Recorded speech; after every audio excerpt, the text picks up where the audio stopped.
आणि आता थेट जाऊयात, अजित पवार सध्या माध्यमांशी बोलतात। बाबासाहेबांनी आपल्याला दिलं आणि त्याच्यामुळे आजपर्यंत आपण सगळेजण एकसंघ राहिलेलो आहोत आणि आपल्याला सगळ्यांनाच त्या संविधानाच्या बद्दलचा आदर आहे।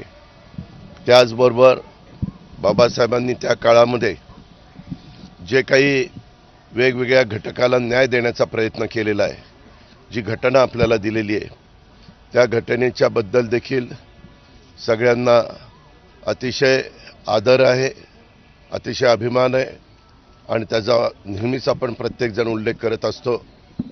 आज सध्या निवडणुका चालू असल्यामुळं थोड्याशा काही गोष्टीला मर्यादा पडतात, तरी देखील मी स्वतः ठरवलेलं होतं की आज 7 वाजता जाऊन बाबासाहेबांना इथं अभिवादन करायचं आणि तशा पद्धतीनं अभिवादन करण्याच्याकरता मी इथं आलो होतो। मी आज बाबासाहेब आंबेडकरांच्या जयंतीच्या निमित्तानं तमाम महाराष्ट्रातल्या जनतेला एक शुभेच्छा देतो।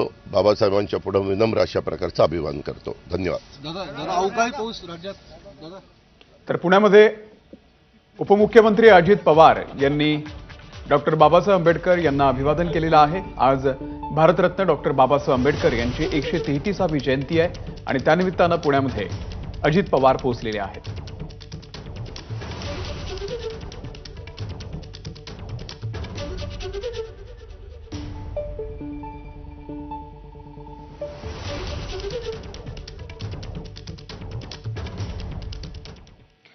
इकडे मुख्यमंत्री एकनाथ शिंदे